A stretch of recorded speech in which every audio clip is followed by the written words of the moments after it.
നമസ്കാരം പ്രിയപ്പെട്ട പ്രേക്ഷകരെ, 9 മണി വാർത്തയിലേക്ക് സ്വാഗതം. ആഗോള എണ്ണ വിപണിയിലെ പുതിയ താരമാവുകയാണ് ഇന്ത്യ. ഞെട്ടണ്ട, യാഥാർത്ഥ്യമാണ്. ക്രൂഡ് ഉൽപ്പാദനമില്ലാതെ നമ്മളെങ്ങനെ ആഗോളതലത്തിലെ പെട്രോൾ ഡീസൽ വിതരണക്കാരാകുന്നു? ഹോർമുസ് യുദ്ധത്തിലെ പ്രതിസന്ധി ദീർഘവീക്ഷണത്തോടെ ഉപയോഗപ്പെടുത്തുന്നതിൻ്റെ പ്രയോജനം നമ്മൾ നേടിയെടുക്കാൻ തുടങ്ങുകയാണ്. അതെങ്ങനെയെന്നല്ലേ നോക്കാം. ശുദ്ധീകരിച്ച ക്രൂഡ് ഓയിലുമായി ഇന്ന് ലോകത്ത് ഏറ്റവും അധികം കയറ്റുമതി ചെയ്യുന്ന രാജ്യങ്ങളിൽ ഒന്നാകാനുള്ള ഭൗതിക സാഹചര്യങ്ങൾ രൂപപ്പെട്ടിരിക്കുകയാണ് ഇന്ത്യയിൽ. ശക്തമായ റിഫൈനിങ് ശേഷിയും വൈവിധ്യവൽക്കരിക്കപ്പെട്ട ഇറക്കുമതിയും രാജ്യത്തിൻ്റെ കരുത്താവുകയാണ്. ഭൗമരാഷ്ട്രീയ സംഘർഷങ്ങൾക്കിടെ ലോകത്തെ പുതിയ ഇന്ധന സാധ്യതകൾ ഇന്ത്യ ഇപ്പോൾ നേട്ടമാക്കിയിരിക്കുന്നു. ലളിതമായി പറഞ്ഞാൽ, ലോകവിപണിയിൽ ക്രൂഡ് ഓയിൽ വില കൂടുമ്പോഴോ കുറയുമ്പോഴോ അത് നിയന്ത്രിക്കാൻ വേണ്ടി നമ്മുടെ പക്കലുള്ള വലിയ ശേഖരത്തിൽ നിന്ന് എണ്ണ ഉൽപ്പാദനം കൂട്ടാനോ കുറയ്ക്കാനോ സാധിക്കപ്പെടുന്ന പ്രധാനപ്പെട്ട ക്രൂഡ് ഉൽപ്പാദന ഓയിൽ രാജ്യങ്ങളുണ്ട്. വില കൂടുമ്പോൾ ഉൽപ്പാദനം കൂട്ടി കൂടുതൽ എണ്ണ വിപണിയിൽ എത്തിക്കുന്ന വഴി വില കുറയുന്നു. സമാനമായി വില കുറയുമ്പോൾ ഉൽപ്പാദനം കുറച്ച് ലഭ്യത താഴ്ത്തി വില ഉയർത്തുകയും ചെയ്യുന്നു. ക്രൂഡ് ഓയിൽ ഉൽപ്പാദനത്തിന് പകരം എണ്ണ ശുദ്ധീകരണത്തിലൂടെ ലഭിക്കുന്ന അനുബന്ധ ഉൽപ്പന്നങ്ങളുടെ ലഭ്യത ഉറപ്പാക്കിയാണ് ഇന്ത്യ ഇപ്പോൾ ഈ മാർഗങ്ങൾ സ്വീകരിക്കുന്നത്. ഡീസൽ, ജെറ്റ് ഫ്യൂവൽ, ഗ്യാസോലിൻ തുടങ്ങിയ സപ്ലൈ ചെയ്യുന്ന രാജ്യമായാണ് നമ്മൾ മാറുന്നത്. ഇറാൻ US യുദ്ധത്തെ തുടർന്ന് ഹോർമുസ് ബ്ലോക്ക് ചെയ്യപ്പെട്ടപ്പോഴും യുക്രൈൻ്റെ ഡ്രോൺ ആക്രമണങ്ങൾ റഷ്യയുടെ ക്രൂഡ് കയറ്റുമതിയെ ബാധിച്ചപ്പോഴും ഒക്കെയാണ് നമ്മൾക്ക് ഇത് വലിയ പ്രയോജനമായി മാറിയത്. കുറഞ്ഞ വിലയ്ക്ക് റഷ്യയിൽ നിന്ന് വൻതോതിൽ ക്രൂഡ് ഓയിൽ ഇറക്കുമതി ചെയ്തു. ഇപ്പോൾ അതുപോലെ തന്നെ സൗദി അറേബ്യ നമുക്ക് $11 കുറച്ച് ബാരലിന് ക്രൂഡ് ഓയിൽ തന്നുകൊണ്ടിരിക്കുകയാണ്. ഇതോടെ യൂറോപ്യൻ രാജ്യങ്ങൾക്ക് കൂടുതൽ ഇന്ധനം ആവശ്യമായി വരുന്നു. ഇവിടെ ശുദ്ധീകരിച്ച ഇന്ധനം നൽകാൻ ഇന്ത്യൻ എണ്ണ കമ്പനികൾ മത്സരിച്ച് മുന്നോട്ട് വന്നു. ഉയർന്ന പ്രീമിയം നൽകുന്ന രാജ്യങ്ങളിലേക്ക് ഇന്ത്യയുടെ എണ്ണക്കപ്പലുകൾ കുതിച്ചെത്തി. ജൂലൈയിൽ ഇതുവരെ 1.4 ദശലക്ഷം റിഫൈൻഡ് ക്രൂഡ് ഓയിൽ പ്രൊഡക്റ്റുകൾ ഇന്ത്യ കയറ്റുമതി നടത്തി എന്നുള്ളത് ആഗോളതലത്തിൽ വലിയ ഒരു റെക്കോർഡാണ്. ഇത് മെയ് മാസത്തെ കയറ്റുമതി വോളിയത്തേക്കാൾ ഏതാണ്ട് പകുതിയിലധികം കൂടുതലാവുകയാണ്. അങ്ങനെ ക്രൂഡ് ഓയിൽ ഇറക്കുമതി ചെയ്യുന്ന മറ്റു പല രാജ്യങ്ങളെയും അപേക്ഷിച്ച് ഇന്ത്യ ഒരു ഇറക്കുമതി രാജ്യം മാത്രമാവുകയല്ല, അതുമാത്രമല്ല നമ്മൾ കയറ്റുമതിയിലേക്കും കൂടുതൽ കോൺസെൻട്രേറ്റ് ചെയ്യുന്നു എന്നുള്ളതാണ്. ഇപ്പോൾ റഷ്യൻ ഇറക്കുമതിയാണ് ഉയരത്തിലെങ്കിലും Iraq, Saudi Arabia, UAE, US, പടിഞ്ഞാറൻ ആഫ്രിക്ക, ലാറ്റിൻ അമേരിക്ക തുടങ്ങിയ രാജ്യങ്ങളിൽ നിന്ന് നമുക്ക് ഇന്ധനം കൂടുതലായി എത്തിക്കാനുള്ള എല്ലാ തരത്തിലുമുള്ള സംവിധാനം ഒരുങ്ങിക്കഴിഞ്ഞു. ഏതെങ്കിലും ഒരു തരത്തിലുള്ള രാജ്യങ്ങളുടെ സപ്ലൈ തടസ്സപ്പെട്ടാലും മറ്റു രാജ്യങ്ങളിൽ നിന്ന് ഇറക്കുമതി ചെയ്യാവുന്ന സംവിധാനമായി നമ്മൾ നമ്മുടെ സിസ്റ്റത്തെ മൊത്തത്തിൽ മാറ്റിയെടുത്തു. അപ്പോൾ ക്രൂഡ് ഓയിൽ എന്നതിനേക്കാൾ അത് ശുദ്ധീകരിച്ച് കൂടുതൽ പണം ഉണ്ടാക്കുക എന്ന പ്രായോഗിക ലക്ഷ്യം നേടുന്നതിൽ ഇന്ത്യൻ എണ്ണ കമ്പനികൾ വിജയിച്ചിരിക്കുന്നു. അത് ലോകതലത്തിൽ ഇന്ത്യയുടെ മാറ്റത്തെ അമ്പരപ്പിച്ചിരിക്കുകയാണ്. അതുമാത്രമല്ല, ഇന്ത്യയുടെ എണ്ണ ശുദ്ധീകരണ ശേഷി 15% ഉയരും വരുന്ന വർഷങ്ങളിൽ എന്നും ഇന്റർനാഷണൽ എനർജി അസോസിയേഷൻ കണക്ക് കൂട്ടിയിട്ടുണ്ട്. നമ്മളിപ്പോൾ അത്തരം കാര്യങ്ങളിൽ കഴിഞ്ഞ വർഷങ്ങളിലൊക്കെ 10 വർഷമായി ഏതാണ്ട് 23% വളർച്ച കൈവരിച്ചു കഴിഞ്ഞു. അങ്ങനെ ഏത് തരത്തിലുള്ള ക്രൂഡ് ഓയിൽ സംവിധാനങ്ങളും അതിൻ്റെ ബൈ പ്രോഡക്റ്റുകളും കയറ്റുമതി ചെയ്യാൻ സാധിക്കുന്ന തരത്തിൽ ഉള്ള വളർച്ച വല്ലാതെ ലോകരാജ്യങ്ങളെ അമ്പരപ്പിക്കുന്നു, അസൂയപ്പെടുത്തുന്നു. തലക്കെട്ടുകളിലേക്ക് സ്വാഗതം.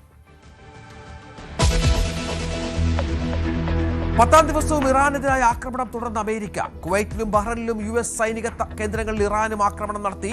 ഒമാനിലെ ലിമാ തീരത്തിന് സമീപം ഹോർമുസ് കടലിടുക്കിൽ ടാങ്കറിൽ മിസൈൽ പതിച്ചു. സൗദി അറേബ്യക്കെതിരെ നാവിക ഉപരോധം പ്രഖ്യാപിച്ച ഹൂതികൾ. പൂർണ്ണതോതിലുള്ള യുദ്ധത്തിലാണ് തങ്ങളെന്ന് ഇറാൻ പ്രസിഡന്റ്. ഇനിയും അമേരിക്കൻ സൈനികർ കൊല്ലപ്പെട്ടാൽ ഇറാനെതിരെ കൂടുതൽ ആക്രമണങ്ങളെന്ന് US പ്രസിഡന്റ്. നയതന്ത്ര ചർച്ചകൾ പുനരാരംഭിക്കാൻ ശ്രമങ്ങളുമായി മധ്യസ്ഥ രാജ്യങ്ങൾ. സമാധാന ചർച്ചകൾക്കിടയിൽ നേരിട്ട ജീവഭയം തുറന്നു പറഞ്ഞ് ഇറാൻ വിദേശകാര്യമന്ത്രി. സാങ്കേതിക വിദ്യയിൽ ഇറാന് വിദേശ സഹായമെന്ന് വാൾ സ്ട്രീറ്റ് ജേർണൽ. നൽകുന്നത് ചൈനയോ റഷ്യയോ എന്നു സംശയം. മിസൈലുകൾ ലക്ഷ്യത്തിലെത്തിക്കാനുള്ള സാങ്കേതിക മികവ് ഇറാന് വർദ്ധിച്ചതായി കണ്ടെത്തൽ. അമേരിക്കയിൽ നെതന്യാഹുവിനെ അറസ്റ്റ് ചെയ്യില്ലെന്ന് ഡൊണാൾഡ് ട്രംപ്. യുദ്ധക്കുറ്റവാളി എന്ന സുഹറാൻ മംദാനിയുടെ പരാമർശത്തിന് ട്രംപിന്റെ മറുപടി. നെതന്യാഹു അമേരിക്കയിലെത്തുക ഐക്യരാഷ്ട്ര സംഘടനയുടെ ജനറൽ അസംബ്ലിയിൽ പങ്കെടുക്കാൻ. ബ്രിട്ടനെ നേർവഴിക്ക് നയിക്കാൻ ഇനി King of the North Andy Burnham ബ്രിട്ടന്റെ 59ാമത് പ്രധാനമന്ത്രിയായി ചുമതലയേറ്റു. ബക്കിംഗ്ഹാം കൊട്ടാരത്തിൽ ചാൾസ് 3ാമൻ രാജാവിനെ കണ്ട് സർക്കാർ രൂപീകരിക്കാനുള്ള ഔദ്യോഗിക ക്ഷണം സ്വീകരിച്ചു. 10 വർഷത്തെ വികസന പ്ലാനും ചെലവ് ചുരുക്കൽ പ്രഖ്യാപനങ്ങളുമായി പുതിയ തുടക്കം. ഇന്ത്യക്ക് സൗദി അറേബ്യയുടെ വമ്പൻ ഡിസ്കൗണ്ട്. ഒരു ബാരൽ ക്രൂഡ് ഓയിലിന് $11 കുറച്ച് ആരാംകോ. റഷ്യൻ ക്രൂഡ് വിൽപ്പനയ്ക്ക് വെല്ലുവിളി. നിതിൻ രാജ് കേസിൽ പ്രതിയെ ജാമ്യത്തിൽ വിട്ടതിൽ വിവാദം. പ്രതി MK റാമിനെ വിട്ടയച്ചത് നടപടിക്രമങ്ങളിലെ വീഴ്ചയെ തുടർന്നെന്ന ആരോപണം. റാമിനെ ചോദ്യം ചെയ്യാൻ ക്രൈംബ്രാഞ്ച് 2 ദിവസത്തിനകം ഹാജരാകണമെന്ന് നിർദ്ദേശം. പ്രതിഷേധം തുടരാൻ CJP. പാർലമെന്റിലേക്ക് ഇന്നും മാർച്ച്. ഇന്നലെ മാർച്ചിനിടെയുണ്ടായ സംഘർഷത്തിൽ 70 പേർ കസ്റ്റഡിയിൽ. 100-ലേറെ പോലീസുകാർ പരിക്കുകളോടെ ചികിത്സയിൽ. സമരം ആസൂത്രിതമെന്നും ഗൂഢാലോചന അന്വേഷിക്കുമെന്നും പോലീസ്. KPCC അധ്യക്ഷനെ തീരുമാനിക്കാനിരിക്കെ മുഖ്യമന്ത്രി VD സതീശൻ ഡൽഹിയിൽ. ഹൈക്കമാൻഡുമായി ചർച്ച നടത്തുമെന്ന സൂചന. കേരളവുമായി ബന്ധപ്പെട്ട വിവിധ വിഷയങ്ങളിൽ കേന്ദ്രമന്ത്രിമാരുമായി കൂടിക്കാഴ്ച. സംസ്ഥാനത്തെ MP-മാരെയും കാണും. VS ഓർമ്മയായിട്ട് 1 വർഷം. ആലപ്പുഴ വലിയ ചുടുകാട്ടിൽ VS സ്മാരകം ഉദ്ഘാടനം വൈകിട്ട്. അനുസ്മരണ യോഗം അല്പസമയത്തിനകം. പാലാ നഗരസഭയിൽ UDF മുന്നണിക്കെതിരായ അവിശ്വാസ പ്രമേയം ഇന്ന്. കോൺഗ്രസ് വിമതനായ രാഹുൽ അവിശ്വാസത്തെ പിന്തുണയ്ക്കും. സ്വതന്ത്ര കൂട്ടായ്മയ്ക്കെതിരെ നിലപാടെടുത്ത് കോൺഗ്രസിൽ നിന്ന് ഒരംഗം കൂടി എത്തുമോ എന്ന ആകാംക്ഷ. തിരുവനന്തപുരം വെമ്പായം ബാർ ആക്രമണത്തിൽ അന്വേഷണം വ്യാപിപ്പിച്ച് പോലീസ്. ഒരാൾക്കെതിരെ കേസ്. ഗുരുതര പൊള്ളലേറ്റ് 2 പേർ ചികിത്സയിൽ. റിസർവ് ബാങ്ക് അനുവദിച്ച പ്രത്യേക ഇളവ് അവസരമാക്കി പ്രവാസികൾ. FCNR വഴി ഇന്ത്യയിലെത്തിയത് 2 ലക്ഷം കോടി രൂപ. അക്കൗണ്ടുകൾ കൈകാര്യം ചെയ്യുന്നതിന് ബാങ്കുകൾ നേരിടുന്ന ബാധ്യത ഏറ്റെടുത്ത് റിസർവ് ബാങ്ക്. പലിശ നിരക്ക് ഇരട്ടിയാക്കി. രൂപയെ രക്ഷിക്കാനും ഇന്ത്യയുടെ വിദേശ നാണ്യ ശേഖരം പിടിച്ചു നിർത്താനുമുള്ള പദ്ധതി. ലോകകപ്പ് വിജയികളായ സ്പെയിൻ പോക്കറ്റിലാക്കിയത് 504 കോടി രൂപ. അർജന്റീനയ്ക്ക് സമ്മാനം 316.8 കോടി. ആകെ സമ്മാന തുക $871 മില്യൺ. ടീമുകൾക്ക് വാരിക്കോരി നൽകി ഫിഫ. വളരെ പ്രധാനപ്പെട്ട വാർത്തയിലേക്ക്. 10ാം ദിവസവും തുടർച്ചയായ 10ാം ദിവസവും ഇറാനെതിരായ ആക്രമണം അമേരിക്ക വ്യാപകമായി തുടരുകയാണ്. കുവൈറ്റിലും ബഹ്റൈനിലും US-ന്റെ സൈനിക കേന്ദ്രങ്ങളിൽ തിരിച്ചടിച്ചാണ് ഇറാന്റെ പ്രത്യാക്രമണം. പക്ഷേ അതിന് രൂക്ഷത അല്പം കുറഞ്ഞ മട്ടമുണ്ട്. ഒമാനിലെ ലിമാ തീരത്തിന് സമീപം ഹോർമുസ് കടലിടുക്കിൽ ടാങ്കറിൽ മിസൈൽ പതിച്ചു എന്ന ഗൗരവതരമായ ഒരു വാർത്ത കൂടി പുറത്തു വരുന്നുണ്ട്. ആ ദൃശ്യങ്ങൾ കൂടി പ്രേക്ഷകർ കാണണം. മിസൈലുകൾ ഇങ്ങനെ കുതിച്ചു പായുന്ന ദൃശ്യങ്ങൾ, പല സ്ഥലങ്ങളിലും വലിയ നാശനഷ്ടമുണ്ടാക്കുന്ന ദൃശ്യങ്ങൾ. യുദ്ധഭീതി ഇരട്ടിയാക്കി സൗദി അറേബ്യക്കെതിരെ നാവിക ഉപരോധം പ്രഖ്യാപിച്ചിരിക്കുകയാണ് ഹൂതികൾ. ഇറാന്റെ പിന്തുണ ഹൂതികൾക്കുണ്ട്. നമുക്കറിയാം, ഹൂതികളുടെ നാവിക ഉപരോധം ആഗോള എണ്ണ വ്യാപാരത്തിനെ 10% പുറകോട്ടടിക്കുമെന്നാണ് ഇപ്പോൾ കണക്കുകളായി പുറത്തു വരുന്നത്. ആ ദൃശ്യങ്ങൾ ഒന്ന് കാണാം പ്രേക്ഷകർക്കായി.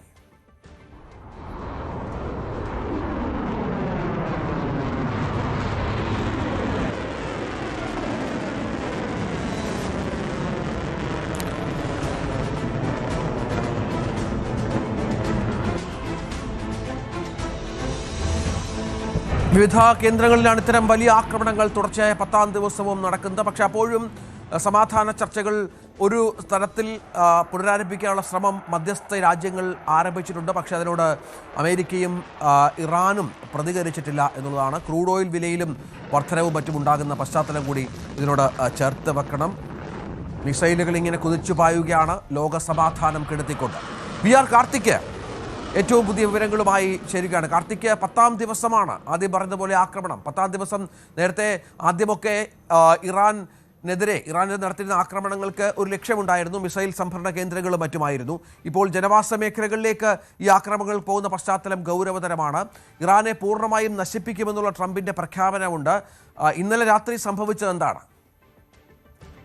രഞ്ജിത്ത്, 2 അമേരിക്കൻ സൈനികർ കൊല്ലപ്പെട്ടതിന് വലിയ വില നൽകേണ്ടി വരുമെന്ന് US പ്രസിഡന്റ് ഡൊണാൾഡ് ട്രംപ് പ്രഖ്യാപിച്ചതിന് പിന്നാലെ തുടർച്ചയായ 10ാം ദിവസം രാത്രിയിലും ഇറാനെ ലക്ഷ്യമാക്കി ശക്തമായ ആക്രമണമാണ് US സെൻട്രൽ കമാൻഡിന്റെ ഭാഗത്ത് നിന്ന് ഉണ്ടായത്. ഈ ദൃശ്യങ്ങളടക്കം പുറത്തുവിട്ടത് US സെൻട്രൽ കമാൻഡ് തന്നെയാണ് ട്വീറ്റ് ചെയ്തത് എന്നതാണ് ഏറ്റവും ശ്രദ്ധേയം. മറ്റൊന്ന്, പ്രധാന നഗരങ്ങൾ കേന്ദ്രീകരിച്ചുകൊണ്ടും ആക്രമണം നടന്നു. അതായത് തബ്രീസ്, കൊനാരക് അടക്കമുള്ള നഗരങ്ങൾ കേന്ദ്രീകരിച്ചുകൊണ്ട് ആക്രമണം നടന്നു. ബന്ദർ അബ്ബാസിൽ ആക്രമണം ഉണ്ടായി. അതോടൊപ്പം തന്നെ കേഷം ഐലൻഡിൽ സ്ഫോടനം ഉണ്ടായി എന്നതടക്കമുള്ള വിവരങ്ങളാണ് പുറത്തു വരുന്നത്. പ്രധാനമായും US സെൻട്രൽ കമാൻഡ് തന്നെ വ്യക്തമാക്കുന്നത് ഇറാന്റെ സൈനിക കേന്ദ്രങ്ങൾ ലക്ഷ്യമാക്കിയായിരുന്നു ആക്രമണം എന്നാണ്. അതായത് ഇറാന്റെ മിസൈൽ വിക്ഷേപണ കേന്ദ്രങ്ങൾ, അതോടൊപ്പം തന്നെ വ്യോമ പ്രതിരോധ സംവിധാനങ്ങൾ, ഇതൊക്കെ ലക്ഷ്യമാക്കിക്കൊണ്ടുള്ള ആക്രമണമാണ് നടന്നത് എന്നാണ് US സെൻട്രൽ കമാൻഡ് വിശദീകരിക്കുന്നത്. മാത്രമല്ല 10th വേവ് ഓഫ് അറ്റാക്സ് പൂർത്തിയായിരിക്കുന്നു എന്ന് പറയുന്നു. അതായത് വരും ദിവസങ്ങളിലും ആക്രമണം ശക്തമായി തന്നെ തുടരുകയും ചെയ്യും. കഴിഞ്ഞ ദിവസത്തെ ട്രംപിന്റെ പ്രഖ്യാപനത്തിന് ശേഷമാണ് ഈ ആക്രമണം കടുപ്പിക്കുന്നത് എന്നതും സങ്കീർണമായി കാര്യങ്ങളെ എത്തിക്കുന്നു. മറ്റൊന്ന്, ശക്തമായ പ്രത്യാക്രമണമാണ് ഇറാന്റെ ഭാഗത്ത് നിന്ന് ഉണ്ടാകുന്നത് എന്നതും ഈ ഘട്ടത്തിൽ കാണണം. കുവൈറ്റ്, ബഹ്റിൻ എന്നിവിടങ്ങൾ കേന്ദ്രീകരിച്ചുകൊണ്ടാണ് ഇറാൻ ആക്രമണം നടത്തിയത്. ഇവിടെ US സൈനിക കേന്ദ്രങ്ങൾ ലക്ഷ്യമിട്ടായിരുന്നു ആക്രമണം. കുവൈറ്റിൽ പ്രധാനമായി അൽ ജാബേദ് എയർബേസിൽ അടക്കം വ്യോമാക്രമണം ഉണ്ടായി എന്നാണ് പുറത്തുവരുന്ന ഏറ്റവും പുതിയ റിപ്പോർട്ടുകൾ. മറ്റൊന്ന്, അഹമ്മദ് അൽ ജാബർ ബേസിലും അതോടൊപ്പം തന്നെ അലി അൽ സലം എയർബേസിലും, ഈ 2 എയർബേസുകളിലാണ് ആക്രമണം നടത്തിയത് എന്ന് IRGC അവകാശപ്പെടുന്നു. അഹമ്മദ് അൽ ജാബർ ബേസിൽ ആക്രമണത്തിൽ അവിടെ മിസൈൽ പ്രതിരോധ റഡാറുകൾ നശിപ്പിച്ചു എന്നാണ് IRGC അവകാശപ്പെടുന്നത്. FPS 117 ഇത് വലിയ തോതിൽ അമേരിക്ക ഉപയോഗിക്കുന്ന ഒരു റഡാർ സംവിധാനമാണ്. അതായത് വ്യോമ പ്രതിരോധ ഉപകരണങ്ങളുമായി ഒരു ആശയവിനിമയ സംവിധാനത്തിനടക്കം ഉപയോഗിക്കുന്ന റഡാറാണ്. ഇതടക്കം തകർത്തു എന്നാണ് IRGC ഇപ്പോൾ അവകാശപ്പെടുന്നത്. മറ്റൊന്ന്, ആരിഫ് ജാനിലാണ്. അവിടെ കാമിക്കേസ് ഡ്രോണുകൾ ഉപയോഗിച്ചുള്ള ആക്രമണം നടത്തി എന്നാണ് ഇറാൻ പറയുന്നത്. എന്തായാലും ശക്തമായ ആക്രമണം ബഹ്റിനിലും തുടരുകയാണ്.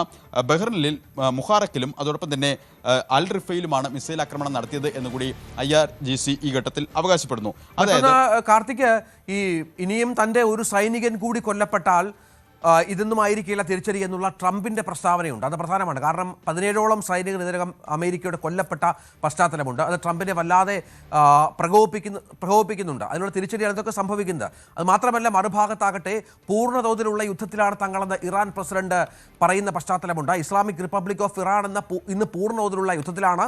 അത് ആ യാഥാർത്ഥ്യം ജനങ്ങൾ കൂടി ഉൾക്കൊള്ളണമെന്നാണ് മസൂദ് പെസഷ്കിയാൻ പറയുന്നത്. അങ്ങനെ യുദ്ധം അവസാനിപ്പിക്കുന്ന അല്ലെങ്കിൽ ഇത് നിർത്തുന്ന ഒരു ലക്ഷണം എങ്ങുമില്ല. രണ്ടുപേരും പരസ്പരം വെല്ലുവിളികൾ തുടരുകയുമാണ്. ആക്രമണവും പ്രത്യാക്രമണവും അതിശക്തമായി തുടരുകയാണ്. മറുവശത്ത് ഏതെങ്കിലും തരത്തിലുള്ള മീഡിയേഷൻ, അത് ഫലപ്രദമാകുന്ന മധ്യസ്ഥ ശ്രമങ്ങളൊന്നും തന്നെ കാണുന്നുമില്ല. എന്നാൽ കഴിഞ്ഞ ദിവസം പാകിസ്ഥാനിലേക്ക് ഇറാനിൽ നിന്നുള്ള ഇന്റീരിയർ മിനിസ്റ്റർ എത്തിയിട്ടുണ്ട്. പക്ഷേ ചർച്ചകൾ പുരോഗമിക്കുന്നു. ശുഭവാർത്തയുമായാണ് ഇന്റീരിയർ മിനിസ്റ്റർ എത്തിയത് എന്നത് അടക്കമുള്ള പ്രതികരണങ്ങൾ ചില പാക് കേന്ദ്രങ്ങളിൽ നിന്ന് വരുന്നുണ്ട്. ഇന്ന് ഷഹബാസ് ഷെരീഫുമായും അസിം മുനീറുമായും ഇന്റീരിയർ മിനിസ്റ്റർ കൂടിക്കാഴ്ച നടത്തുമെന്നും അറിയിച്ചിട്ടുണ്ട്. എന്തായാലും ശ്രമങ്ങൾ ഒരു വശത്ത് നടക്കുന്നു, പക്ഷേ അതൊന്നും ഫലം കാണുന്നില്ല. ഈ ഘട്ടത്തിൽ ആക്രമണം ശക്തമായി തുടരുകയാണ് അമേരിക്ക. അതായത് 60 ദിവസത്തെ വെടിനിർത്തൽ ധാരണ കാറ്റിൽ പറത്തിക്കൊണ്ട് അതിശക്തമായ ആക്രമണമാണ് കഴിഞ്ഞ 10 ദിവസമായി അമേരിക്ക നടത്തുന്നത്. അതിൽ ഒരു പടി കൂടി കടന്ന് ആക്രമണം കടുപ്പിക്കുന്ന നിലയിലേക്ക് കാര്യങ്ങൾ എത്തിയത് US സൈനികർ കൊല്ലപ്പെട്ടതിന് പിന്നാലെയുമാണ്. രഞ്ജിത്ത്, തീർച്ചയായും അതാണ് സാഹചര്യം. ഏതായാലും നയതന്ത്ര ചർച്ചകൾ പുനരാരംഭിക്കാനുള്ള ശ്രമങ്ങൾ മധ്യസ്ഥ രാജ്യങ്ങൾ നടത്തുന്നുണ്ട് എന്നുള്ള സൂചനകൾ കൂടി പുറത്തു വരുന്നു. ഇതിന്റെ ഭാഗമായി മേഖലയിൽ ഇരു രാജ്യങ്ങളും നടത്തുന്ന ആക്രമണങ്ങൾ 10 ദിവസത്തേക്ക് നിർത്തിവെക്കണമെന്നാണ് മധ്യസ്ഥർ നിർദ്ദേശം മുന്നോട്ട് വെച്ചു എന്ന് റോയിട്ടേഴ്സ് റിപ്പോർട്ട് ചെയ്യുന്നത്. നിലവിൽ റദ്ദാക്കിയ ഇടക്കാല വെടിനിർത്തൽ കരാർ പുനഃസ്ഥാപിക്കണമെന്നും ചില നിർദ്ദേശങ്ങളൊക്കെ വന്നിട്ടുണ്ട്. പക്ഷേ അപ്പോഴും ഒരു തരത്തിലുമുള്ള സമാധാനം എങ്ങും ഉണ്ടാകുന്നില്ല. അതിനുള്ള ശ്രമങ്ങൾ വലിയ ഫലപ്രദമായി നടപ്പിലാകുന്നില്ല എന്നുള്ളതാണ് ഈ മേഖലയിലെ ഏറ്റവും പ്രധാനപ്പെട്ട പ്രശ്നം. വലിയ ആക്രമണങ്ങൾ, വലിയ തോതിലുള്ള പരസ്പര പോർവിളികൾ തുടരുന്നു എന്നുള്ളതും ഒരു ഗൗരവമേറിയ പ്രശ്നമാണ്. മറ്റൊന്ന്, അടുത്ത സമയത്തായി ഇറാൻ്റെ ചില ടാർഗറ്റുകളുണ്ട്. അത് വളരെ വ്യക്തമായി തന്നെ ഇറാൻ്റെ അതിവേഗത്തിൽ സഞ്ചരിക്കുന്ന പല മിസൈലുകളും വളരെ കൃത്യമായി തന്നെ ഇറാൻ തങ്ങളുടെ ലക്ഷ്യത്തിലേക്ക് എത്തിക്കുന്ന ഒരു പശ്ചാത്തലം ഉണ്ട്. അതെങ്ങനെ സംഭവിക്കുന്നു എന്ന് അത്ഭുതപ്പെടുന്നുണ്ട് അമേരിക്കയും ഇസ്രായേലും. ലക്ഷ്യത്തിലെത്തിക്കാനുള്ള സാങ്കേതിക മികവ് ഇറാന് വർദ്ധിച്ചു എന്നാണ് ഇപ്പോൾ US ഉദ്യോഗസ്ഥരെ ഉദ്ധരിച്ചുകൊണ്ട് വാൾ സ്ട്രീറ്റ് ജേർണൽ റിപ്പോർട്ട് ചെയ്യുന്നത്. ഇറാൻ്റെ ഈ മികവിന് പിന്നിൽ ചൈനയിൽ നിന്നോ റഷ്യയിൽ നിന്നോ സഹായം ലഭിക്കുന്നുണ്ട് എന്ന സംശയവും വാൾ സ്ട്രീറ്റ് ജേർണൽ റിപ്പോർട്ടിലുണ്ട്. ജോർദാനിലെ US വ്യോമത്താവളമായ മുവാഖാഫ് സോൾട്ടി വ്യോമത്താവളത്തിലേക്ക് ഇറാൻ സൈന്യം 2 ബലസ്റ്റിക് മിസൈലുകൾ അയച്ചു. അവിടെ 2 സൈനികർക്ക് ജീവൻ നഷ്ടപ്പെടുന്ന ഒരു പശ്ചാത്തലമുണ്ടായി. അമേരിക്കൻ സൈന്യത്തെ ലക്ഷ്യമിട്ടുള്ള ഇത്തരം മിസൈൽ ആക്രമണങ്ങളുടെ കൃത്യതയിൽ വിദേശ രാജ്യങ്ങളുടെ സഹായം ലഭിക്കുന്നുണ്ടോ എന്നാണ് ഇത്തരം സംശയം ഉയരാൻ പ്രധാന കാരണം. അതാണ് നമുക്കറിയാം, നേരത്തെ ഒരു യുദ്ധവിമാനം, റഷ്യയുടെ ഒരു യുദ്ധവിമാനം ഇറാനിലേക്ക് എത്തി എന്നുള്ള വാർത്തകൾ നേരത്തെ പുറത്തു വന്നിരുന്നു, അത്യാധുനിക സൗകര്യങ്ങളുമായി.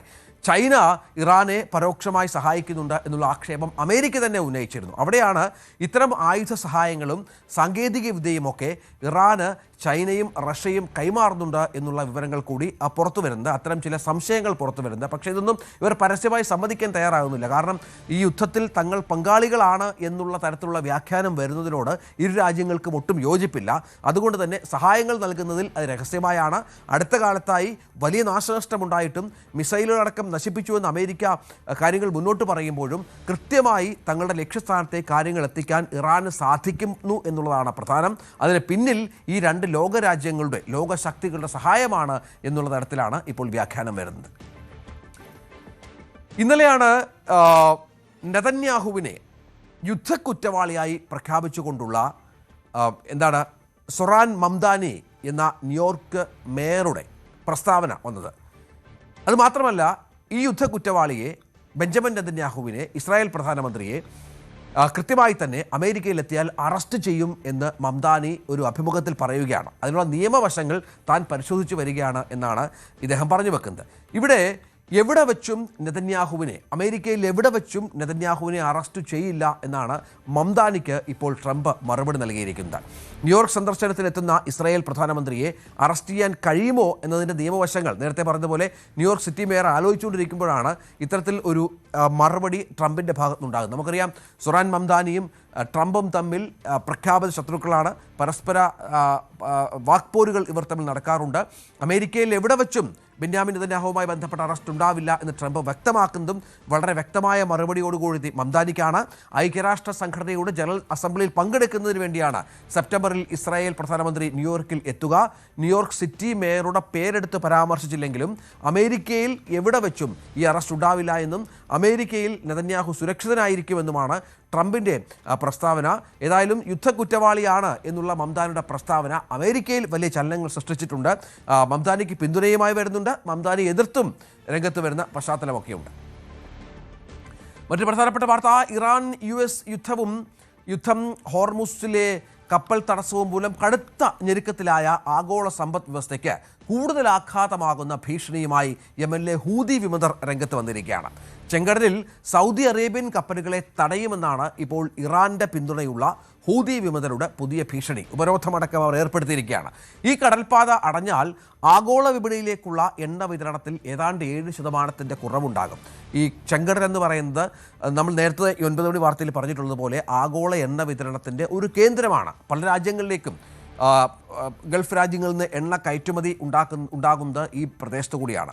ഹോർമുസിലെ പ്രതിസന്ധി മൂലം നിലവിൽ ചെങ്കടൽ മുഖേനയാണ് സൗദി അറേബ്യയിൽ നിന്ന് ദശലക്ഷക്കണക്കിന് ബാരൽ ക്രൂഡ് ഓയിൽ ആഗോള വിപണിയിലേക്ക് എത്തുന്നത്. ഇത് ഏഷ്യൻ വിപണികൾക്ക് ഇന്ത്യക്കുൾപ്പെടെ വലിയ ആശ്വാസമാണ്.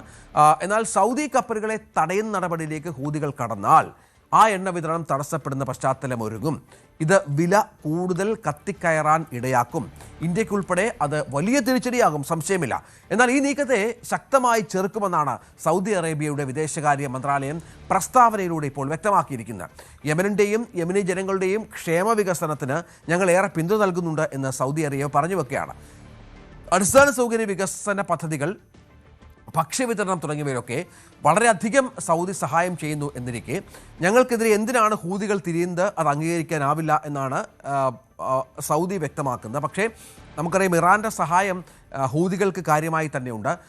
വർഷങ്ങളായി ഈ സഹായം തുടരുന്നുമുണ്ട്. അത് വലിയ തോതിലുള്ള കടന്നുകയറ്റങ്ങൾക്ക് ഈ ചെങ്കടലിലടക്കം ഹൂതികളെ സഹായിക്കുന്നുണ്ട് എന്ന കാര്യത്തിൽ സംശയമില്ല. അതുകൊണ്ട് തന്നെയാണ് ഇപ്പോൾ സൗദിക്ക് വലിയ ഭീഷണിയായി ഹൂതികളുടെ വെല്ലുവിളി വരുന്നത്. അത് എങ്ങനെ കൈകാര്യം ചെയ്യും എന്നുള്ളത് പ്രധാനപ്പെട്ട കാര്യമാണ്. VR കാർത്തിക് വിവരങ്ങളുമായി ചേർന്നു. കാർത്തിക്, ഇതിപ്പോൾ ഹൂതികളുടെ ഒരു ഭീഷണി ചെങ്കടലിലുണ്ട്, സംശയമില്ലാത്ത കാര്യമാണ്. എന്താണ് ഇതിനുള്ള മറുപടി സൗദിയുടെ? ഒപ്പം ഏത് തരത്തിലാണ് ഇന്ത്യ അടക്കമുള്ള രാജ്യങ്ങളെ ഇത് ബാധിക്കുക? രഞ്ജിത്ത്, അതിലേക്ക് വരും മുമ്പ് ഹോർമൂസ് കടലിടുക്ക് വീണ്ടും ആശങ്ക ഉടലെടുക്കുന്ന ഒരു സാഹചര്യം ഉണ്ട്. അവിടെ 2 കപ്പലുകൾക്ക് നേരെ ആക്രമണം ഉണ്ടായി. 2 കപ്പലുകളിൽ തീപിടുത്തമുണ്ടായി എന്നാണ് UKMTO റിപ്പോർട്ട് ചെയ്യുന്നത്. ഇതിലുള്ളവരെ സുരക്ഷിതമായി ലൈഫ് ബോട്ടുകളിലേക്ക് മാറ്റിയെന്നുമായിരുന്നു. അങ്ങനെ ഇറാൻ US പ്രത്യാക്രമണം ശക്തമാകുമ്പോൾ ഒരു വശത്ത് ആശങ്ക വർദ്ധിക്കുമ്പോൾ സമാന്തര പാതയിലും പുതിയ പോർമുഖം തുറക്കുകയാണ്. ഇത് യുദ്ധഭീതി ഇരട്ടിയാക്കുന്നു. അതായത് യമനിൽ യമനിൽ ഇറാനെ പിന്തുണയ്ക്കുന്ന ഹൂതികൾ അവർ സൗദി അറേബ്യക്കെതിരെ നാവിക ഉപരോധം പ്രഖ്യാപിച്ചിരിക്കുകയാണ്. ഏത് തരത്തിലാണ് ഈ ഉപരോധം എന്നതിൽ വ്യക്തത വരേണ്ടതുണ്ട്. കാരണം അത്രത്തോളമുള്ള നാവിക ഉപരോധത്തിന് മാത്രമുള്ളൊരു ശേഷിയൊന്നും ഹൂതികൾക്കില്ല. അപ്പോൾ നമ്മൾ കൂട്ടി വായിക്കേണ്ടത് കഴിഞ്ഞ കാലങ്ങളിലൊക്കെ തന്നെ ഈ വഴി കടന്നുപോയ കപ്പലുകൾ കേന്ദ്രീകരിച്ചുകൊണ്ടുള്ള ആക്രമണമാണ് ഹൂതികൾ നടത്തിയത്. സമാനമായ ആക്രമണങ്ങളിലേക്ക് അവർ കടക്കുകയാണോ, അതിൻ്റെ സൂചനയാണോ അവരുടെ പുതിയ മുന്നറിയിപ്പിൽ നൽകുന്നത് എന്നതിൽ വ്യക്തത വരേണ്ടതുണ്ട്. എന്തായാലും ഹോർമൂസ് അടച്ചതോടെ Saudi Arabia east west petro line വഴിയാണ് ചെങ്കടലിലെ തുറമുഖമായ യാൻഫൂലേക്ക് ദശലക്ഷക്കണക്കിന് ബാരൽ എണ്ണ എത്തിക്കുന്നത്. ഈ പാതയിലാണ് ഇപ്പോൾ ഉപരോധ ഭീഷണിയുമായി ഹൂതികൾ രംഗത്തെത്തിയിരിക്കുന്നത്. ഉപരോധ നടപടി ഉടൻ പ്രാബല്യത്തിൽ വരും എന്നാണ് ഭീഷണി.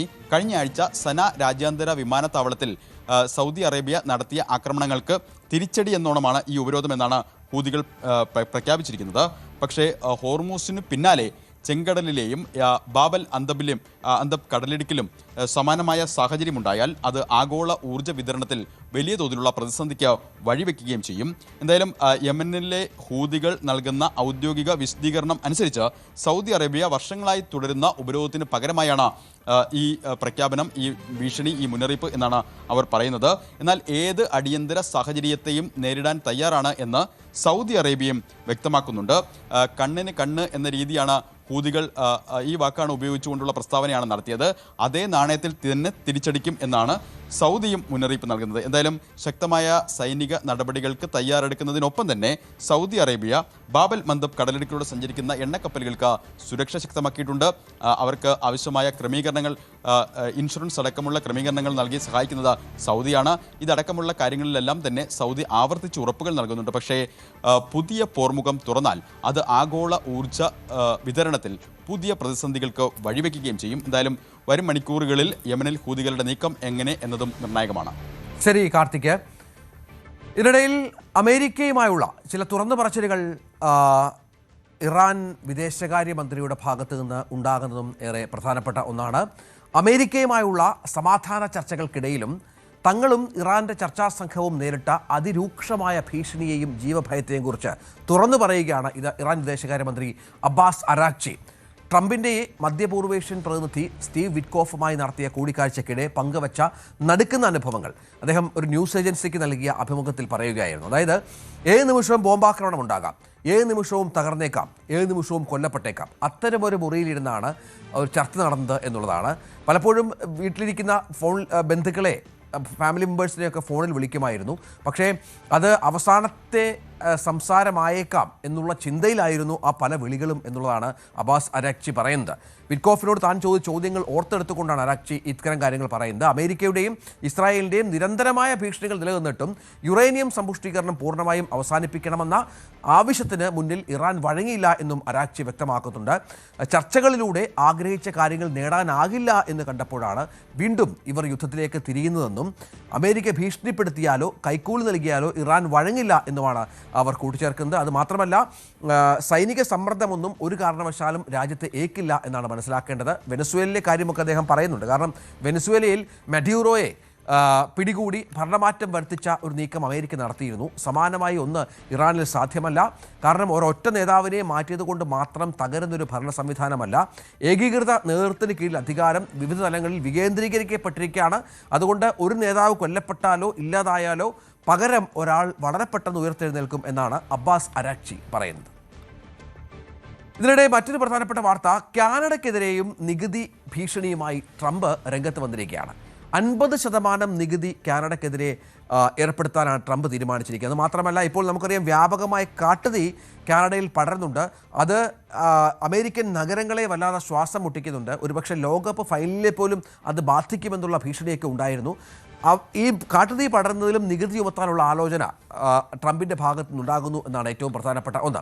അതായത് കാനഡയിലേക്കുള്ള ഭൂരിപക്ഷം ഉൽപ്പന്നങ്ങൾക്ക് ഇപ്പോൾ 50% നികുതി അമേരിക്കൻ പ്രസിഡന്റ് ചുമത്താൻ ഒരുങ്ങിയിരിക്കുകയാണ്.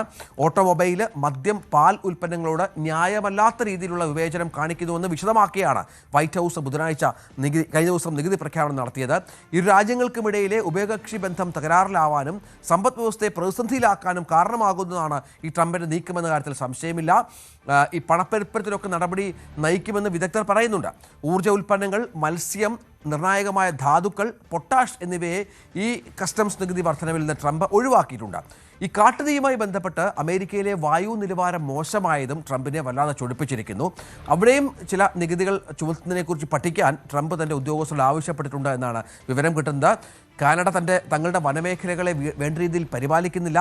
ഇതുമൂലം മോശം വായു ശ്വസിക്കേണ്ടി വരുന്നത് അമേരിക്കക്കാരാണ്. ഇത് അംഗീകരിക്കാനാവില്ല എന്ന് രൂക്ഷമായ ഭാഷയിൽ ട്രംപ് ട്രൂത്ത് സോഷ്യൽ കുറിപ്പിൽ വ്യക്തമാക്കുകയാണ്. മനസ്സിലാക്കണം, കാനഡ പ്രസിഡന്റ് മാർക്ക് കാർണിക്കൊപ്പം ലോക ഫുട്ബോൾ മത്സരത്തിൻ്റെ ഫൈനൽ മത്സരം കണ്ടതിന് പിന്നാലെയാണ് കാനഡയ്ക്കെതിരെ കൂടുതൽ നികുതി നിർദ്ദേശങ്ങളുമായി ട്രംപ് രംഗത്ത് വന്നത്. ബ്രിട്ടനെ നേർവഴിക്ക് നയിക്കാൻ ഇനി കിങ് ഓഫ് ദി നോർത്ത്, അതായത് ആൻഡി ബേണം ബ്രിട്ടൻ്റെ 59ാമത് പ്രധാനമന്ത്രിയായി ചുമതലയേറ്റു. കഴിഞ്ഞ 6 വർഷത്തിനിടയിൽ ചുമതലയേൽക്കുന്ന 7ാമത്തെ പ്രധാനമന്ത്രിയാണ് ആൻഡി ബേണം എന്നുകൂടി നമ്മൾ ഓർക്കണം. ബക്കിംഗ്ഹാം കൊട്ടാരത്തിൽ ചാൾസ് മൂന്നാമൻ രാജാവിനെ സന്ദർശിച്ച് സർക്കാർ രൂപീകരിക്കാനുള്ള ഔദ്യോഗിക ക്ഷണം സ്വീകരിച്ചു. 10 വർഷത്തെ വികസന പ്ലാനും ചെലവ് ചുരുക്കൽ പ്രഖ്യാപനങ്ങളുമായി ആണ് ബേണിൻ്റെ പുതിയ തുടക്കം. ബ്രിട്ടനെ നയിക്കാൻ ആണ് ബ്രിട്ടൻ എന്ന് പറഞ്ഞാൽ ഈ ഭരണാധികാരികൾ അല്ലെങ്കിൽ പ്രധാനമന്ത്രിമാർ വാഴാത്ത രാജ്യം എന്നുള്ള പേരുദോഷമുള്ള ബ്രിട്ടനെ നയിക്കാനാണ് ബേണത്തിൻ്റെ വരവ്. അതാണ് ഏറ്റവും പ്രധാനപ്പെട്ട ഒന്ന്. ചാൾസ് രാജാവിനെ കണ്ടതിന് ശേഷമാണ് ഈ ഔദ്യോഗിക ക്ഷണമടക്കം ഉണ്ടായത് എന്നുള്ളത് പ്രധാനമാണ്.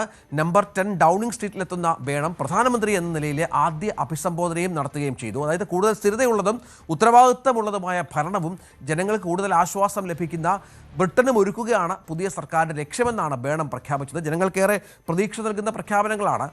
UK സമയം രാവിലെ 11:20 കീർ സ്റ്റാർമർ രാജ്യത്തെ അഭിസംബോധന ചെയ്ത് ഇന്നലെ തൻ്റെ അവസാന പ്രസംഗം നടത്തിയത്. അതിനുശേഷമാണ് ഇത്തരത്തിലുള്ള അധികാരമാറ്റം ഉണ്ടായത്. ഏതാണ്ട് ബ്രിട്ടനെ സംബന്ധിച്ചിടത്തോളം ഒരുപാട് സാമ്പത്തികമായുള്ള മാറ്റങ്ങൾ, തൊഴിലില്ലായ്മ അടക്കമുള്ള പ്രശ്നങ്ങൾ, തെറ്റായ ദിശയിൽ സഞ്ചരിക്കുന്ന രാജ്യത്തിൻ്റെ മുന്നോട്ടുള്ള പോക്ക്, ഒപ്പം പൊതുസേവന മേഖലകളെ കൂടുതൽ സർക്കാർ നിയന്ത്രണത്തിൽ ഏർപ്പെടുത്തുക, വ്യാവസായിക വളർച്ചയ്ക്കായി സമഗ്ര പദ്ധതി പ്രഖ്യാപിക്കുക, ഇവയൊക്കെയാണ് ആൻഡി ബേണത്തിൻ്റെ പ്രഖ്യാപനം. നേരത്തെ പറഞ്ഞതുപോലെ ജനങ്ങൾക്കേറെ പ്രതീക്ഷ നൽകുന്ന ഒരു ഭരണാധികാരി കൂടിയാണ്. കാരണം നേരത്തെയും ഭരണപരമായി ഏറെ മികവ് കാട്ടിയിട്ടുള്ള ഒരു ആൾ കൂടിയാണ് ആൻഡി ബേണം. അതുകൊണ്ട് തന്നെ ബ്രിട്ടനിലെ ജനങ്ങൾക്ക് വലിയ വാനോളം അവർ പ്രതീക്ഷയിലുമാണ്. സൗദി അറേബ്യ ഇന്ത്യക്ക് വമ്പൻ ഡിസ്കൗണ്ട് ക്രൂഡ് ഓയിൽ നൽകാൻ പോകുന്നു എന്നുള്ളത് ഏറ്റവും പ്രധാനപ്പെട്ട ഒന്നാണ്. നമുക്കറിയാം, റഷ്യയാണ് നമ്മുടെ ഏറ്റവും വലിയ ഓയിൽ ഇറക്കുമതി പങ്കാളി. ഈ റഷ്യയ്ക്ക് വെല്ലുവിളി ഉയർത്തക്ക വിധം ബാരലിന് $11 എന്ന വലിയ ഡിസ്കൗണ്ട് സൗദി അറേബ്യ പ്രഖ്യാപിച്ചിരിക്കുകയാണ്. ഇത് റഷ്യയുടെ ഇന്ധന പ്രവാഹം ഇന്ത്യയിലേക്കുള്ളതിന് തിരിച്ചടിയാകുമെന്നാണ് വിദഗ്ധർ സൂചന നൽകുന്നത്. സൗദിയിൽ ഇപ്പോൾ ഉണ്ടായ ഡിസ്കൗണ്ട് 2026 ജൂൺ മാസത്തിൽ മാത്രം $5.14 ബില്യൺ റെക്കോർഡ് ഇറക്കുമതി റഷ്യയിൽ നിന്ന് ഇന്ത്യയിലേക്ക് നടന്നിരുന്നു. ജൂലൈയിലും ഓഗസ്റ്റിലും റഷ്യയിൽ നിന്ന് ക്രൂഡ് ഇറക്കുന്നത് വർദ്ധിച്ചു. കാരണം വില കുറച്ചാണ് ഇന്ത്യക്ക് റഷ്യ ക്രൂഡ് നൽകുന്നത് എന്നുള്ളതാണ്. ഓഗസ്റ്റിലെ ക്രൂഡ് വിലയിലാണ് ഇപ്പോൾ സൗദിയിലെ ഏറ്റവും വലിയ എണ്ണ കമ്പനിയായ ആരാംകോ ബാരലിന് $11 ഡിസ്കൗണ്ട് പ്രഖ്യാപിച്ചിരിക്കുന്നത്. റഷ്യൻ ഇന്ധനത്തിന് വെല്ലുവിളിയായി തന്നെയാണ് ഇത് വരുന്നത്. അതായത് 2 പതിറ്റാണ്ടിനിടയിൽ 20 വർഷത്തിനിടയിലെ ഏറ്റവും ഉയർന്ന കിഴിവാണ് ഇത്തരത്തിൽ സൗദി നൽകുന്നത് എന്നുള്ളതും പ്രത്യേകതയാണ്. അതായത് ഇപ്പോൾ $90 മുകളിലാണ് ബാരലിന് എണ്ണവില എന്ന് നമ്മൾ ഓർക്കണം. അവിടെയാണ് $10-11 വ്യത്യാസം നൽകുന്നത്. ഇന്ത്യയിലേക്ക് ഏറ്റവും കൂടുതൽ ക്രൂഡ് സപ്ലൈ ചെയ്തിരുന്ന രാജ്യം യുദ്ധത്തിന് മുൻപ് സൗദി ആയിരുന്നു. പക്ഷേ റഷ്യക്കാർ കൂടുതലായി ഡിസ്കൗണ്ട് നൽകിയതോടുകൂടിയാണ് ഇന്ത്യ റഷ്യൻ ക്രൂഡിനെ കൂടുതലായി ആശ്രയിക്കാൻ തുടങ്ങിയത്. അതോടുകൂടിയാണ് ഇപ്പോൾ സൗദിയുടെ ഡിസ്കൗണ്ട് കൂടി വരികയും ചെയ്തത്. ജൂണിലെ ഇറക്കുമതി US-ഉമായുള്ള വ്യാപാര കരാറിൽ ഇന്ത്യ കടുത്ത നിലപാടുകൾ സ്വീകരിക്കുന്നതിനിടയിലാണ് US-ന് അത്ര താല്പര്യമില്ലാത്ത റഷ്യൻ ഇന്ധനം ഇന്ത്യയിലേക്ക് എത്തുകയും മറ്റും ചെയ്യുന്നത്. എന്നാൽ റഷ്യയുടെ centre for research on energy and clean air നൽകുന്ന വിവരങ്ങൾ പ്രകാരം 2026 ജൂണിൽ $4.5 ബില്യൺ വിലമതിക്കുന്ന ക്രൂഡ് ഇറക്കുമതി ചെയ്തു എന്നുള്ളതാണ്. നേരത്തെ മെയ് മാസവുമായി കമ്പയർ ചെയ്യുമ്പോൾ 32% വർധനവ് ഉണ്ടായ ഒരു പശ്ചാത്തലം കൂടിയുണ്ട്. അങ്ങനെ അത്തരം വെല്ലുവിളികൾ മറികടക്കുക എന്നുള്ള കാരണം ഇന്ത്യ സൗദിക്കും ഒരു വലിയ എണ്ണ ഇറക്കുമതി രാജ്യമായി മാറിയ പശ്ചാത്തലമുണ്ട്. അത് പ്രധാനമായി തന്നെ അവർ ഉപയോഗപ്പെടുത്തുന്നു. അങ്ങനെ കൂടുതൽ ഡിസ്കൗണ്ട് നൽകുമ്പോൾ ഇന്ത്യയുടെ എണ്ണ കമ്പനികൾ കൂടുതലായി സൗദിയെ ആശ്രയിക്കും എന്ന കാര്യത്തിൽ സംശയമില്ല. രാജ്യത്ത് മറ്റൊരു വിപ്ലവം കൂടി അരങ്ങേറാൻ പോവുകയാണ്. മറ്റൊന്നുമല്ല, LPGക്ക് പകരം അടുക്കളയിൽ എഥനോൾ ഇന്ധനമായി ഉപയോഗിക്കാൻ കേന്ദ്ര പെട്രോളിയം മന്ത്രാലയം വൻ പദ്ധതി തയ്യാറാക്കുകയാണ്. LPG ഇറക്കുമതി കുറയ്ക്കുന്നതിന് രാജ്യത്തെ എഥനോൾ ഉൽപ്പാദനം ഫലപ്രദമായി വിനിയോഗിക്കുന്നതിനുമാണ് ഈ നീക്കം ഇപ്പോൾ ആരംഭിച്ചിരിക്കുന്നത്. വിതരണ രംഗത്തെ ശക്തമാക്കുന്നതിനും എഥനോൾ ഉപയോഗിക്കുന്ന സ്റ്റൗ വ്യാപകമാക്കുന്നതിനും എഥനോൾ ഉപയോഗിക്കുന്ന സാധാരണ ഇപ്പോഴത്തെ ഗ്യാസ് സ്റ്റൗ വെച്ച് നമുക്ക് എഥനോൾ ഉപയോഗിക്കാൻ സാധിക്കില്ല. അതുകൊണ്ട് അത്തരം സ്റ്റൗവിൻ്റെ പ്രായോഗിക പരീക്ഷണം ഇപ്പോൾ വലിയ തോതിൽ ആരംഭിച്ചു കഴിഞ്ഞു. അത് ഏതാണ്ട് വിജയമാണ് എന്നാണ് സർക്കാർ അടക്കം പ്രഖ്യാപിക്കുന്നത് എന്നുള്ളതും ഏറ്റവും പ്രധാനപ്പെട്ട ഒന്നാണ്. സെപ്റ്റംബറോടുകൂടി ഇത് സംബന്ധിച്ചുള്ള വളരെ കൃത്യമായ രാജ്യത്തെ മുഴുവൻ ഉപഭോക്താക്കളെയും ബാധിക്കുന്ന നയം വ്യക്തമാക്കുമെന്നാണ് ഇപ്പോൾ മനസ്സിലാക്കേണ്ടത്. എഥനോൾ ഇന്ധനം പ്രോത്സാഹിപ്പിക്കുന്നതിന് സബ്സിഡിയോ മറ്റ് സാമ്പത്തിക ആനുകൂല്യങ്ങളോ സർക്കാർ പ്രഖ്യാപിക്കുമെന്നുള്ള വിവരങ്ങൾ കൂടി ഉണ്ട്. നമുക്കറിയാം, എഥനോൾ ഉൽപ്പാദനത്തിൽ രാജ്യത്ത് നമ്മൾ സ്വയം പര്യാപ്തതയിലാണ്. വലിയ തോതിലുള്ള ഉൽപ്പാദനം രാജ്യത്ത് നടക്കുന്ന കാര്യമുണ്ട്. രാജ്യത്ത് പ്രതിപക്ഷ എഥനോൾ ഉൽപ്പാദന ശേഷി ഏതാണ്ട് 2000 കോടി ലിറ്ററിലധികമാണ്. ഇതിൽ ഏതാണ്ട് 700 കോടി ലിറ്ററും നമ്മൾ അധികമായി ഉൽപ്പാദിപ്പിക്കുന്നത് എഥനോളാണ്. ഇത് പാചക ഇന്ധനമായി കൺവേർട്ട് ചെയ്യുക എന്നുള്ളതാണ് സർക്കാരിൻ്റെ പ്രധാനപ്പെട്ട പദ്ധതികളൊന്ന്. അതുമാത്രമല്ല, നേപ്പാൾ, ബംഗ്ലാദേശ്, ഇന്തോനേഷ്യ തുടങ്ങിയ രാജ്യങ്ങളിലേക്ക് എഥനോൾ കയറ്റുമതി ചെയ്യാനുള്ള സാധ്യതയും വലിയ തോതിൽ നമ്മൾ പരീക്ഷിക്കുന്നുണ്ട്. ഇവിടെ നമ്മൾ പാചകത്തിൽ എഥനോൾ ഉപയോഗിച്ച് തുടങ്ങിയാൽ അത് കൃത്യമായി തന്നെ മറ്റു രാജ്യങ്ങളും മാതൃകയാക്കുമെന്ന കാര്യത്തിൽ സംശയമില്ല. ഇതിനുള്ള സാങ്കേതിക വിദ്യ വികസിപ്പിക്കാൻ എണ്ണ കമ്പനികൾക്ക് നിർദ്ദേശം നൽകി. അത് അവർ ആരംഭിച്ചു കഴിഞ്ഞു. പാചക സ്റ്റൗകളും പരീക്ഷണ ഘട്ടത്തിലാണ്. നിലവിലുള്ള സാങ്കേതിക വിദ്യ പ്രയോജനപ്പെടുത്തുന്നതിനോ പുതിയ പങ്കാളിത്തത്തിൽ ഏർപ്പെടാനോ എണ്ണ കമ്പനികൾ ഇപ്പോൾ ആലോചിക്കുകയാണ്. മറ്റു രാജ്യങ്ങളൊക്കെ എഥനോൾ ഫലപ്രദമായി ഉപയോഗിക്കുന്ന പല മേഖലകളുമുണ്ട്. അതുമാത്രമല്ല, ഉപഭോക്താക്കൾക്ക് എളുപ്പത്തിൽ എഥനോൾ ലഭ്യമാക്കത്തക്ക വിധമുള്ള എഥനോൾ ATMകളും ആരംഭിക്കാനുള്ള പദ്ധതി കേന്ദ്ര സർക്കാരിൻ്റെ ഭാഗത്തുനിന്നുണ്ട് എന്നാണ്. അതായത് ക്യാനുകൾ വഴി ഉപഭോക്താക്കൾക്ക് ഇന്ധനം ശേഖരിക്കാം എന്നുള്ളതാണ് പദ്ധതി. LPGക്ക് സമാനമായ രീതിയിൽ വിതരണ ശൃംഖല ഉണ്ടാക്കാനുള്ള പദ്ധതിയുമുണ്ട്. ഇപ്പോൾ LPG നമുക്കറിയാം, ഭാരത് കോർപ്പറേഷനും അതുപോലെ തന്നെ BPCL അടക്കമുള്ള സംവിധാനങ്ങൾ LPG വിതരണത്തിൽ മുൻപന്തിയിലാണ്. അത്തരം സംവിധാനങ്ങൾ ഉപയോഗിച്ചുകൊണ്ട് അല്ലെങ്കിൽ ഈ കമ്പനികളെ കൂടി സഹകരിപ്പിച്ചുകൊണ്ടാകും എഥനോൾ ഇന്ധനത്തിലേക്ക് രാജ്യം എത്തുക എന്നാണ് മനസ്സിലാക്കേണ്ടത്. International institute four sustainable development report പ്രകാരം ബയോഗ്യാസിലേക്കും എഥനോളിലേക്കും മാറുന്നത് വഴി ഏതാണ്ട് 2 ലക്ഷം കോടിയിലധികം $24 ബില്യൺ LPG സബ്സിഡി ഇനത്തിൽ ഇന്ത്യക്ക് ലാഭിക്കാൻ കഴിയും. അത് അടിസ്ഥാന വികസന മേഖലകളിൽ ചിലവഴിക്കാൻ സാധിക്കും. LPGക്ക് ഇറക്കുമതിക്കായി ചിലവാക്കുന്ന വൻ തുക ലാഭിക്കാൻ കഴിയും. അതാണ് പ്രധാനം. ഇറാൻ ഇസ്രായേൽ സംഘർഷമൊക്കെയുള്ള സാഹചര്യങ്ങൾ LPG വിതരണത്തെ ബാധിക്കുന്ന ഒരു പശ്ചാത്തലം കൂടിയാണ് ഇപ്പോൾ ഇന്ത്യൻ സർക്കാരിനെയും കമ്പനികളെയും ഇത്തരത്തിലുള്ള എഥനോളിലേക്ക് തിരിയാൻ പ്രേരിപ്പിച്ചത് എന്നുള്ളത് കൂടി ഇതിനോട് ചേർത്ത് വെക്കണം. മറ്റൊരു വാർത്തയിലേക്ക് പോകണം.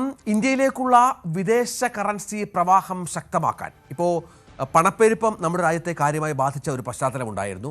ഒപ്പം വിദേശ കറൻസിയുടെ സ്റ്റോക്ക് കുറഞ്ഞു. ഈ യുദ്ധമൊക്കെ കാര്യമായി മുന്നോട്ട് പോയപ്പോൾ അതിന് റിസർവ് ബാങ്ക് ഏർപ്പെടുത്തിയ ഒരു ഇളവ് പദ്ധതി അത് വലിയ തോതിൽ പ്രവാസികൾ അവസരമാക്കിയിരിക്കുകയാണ്.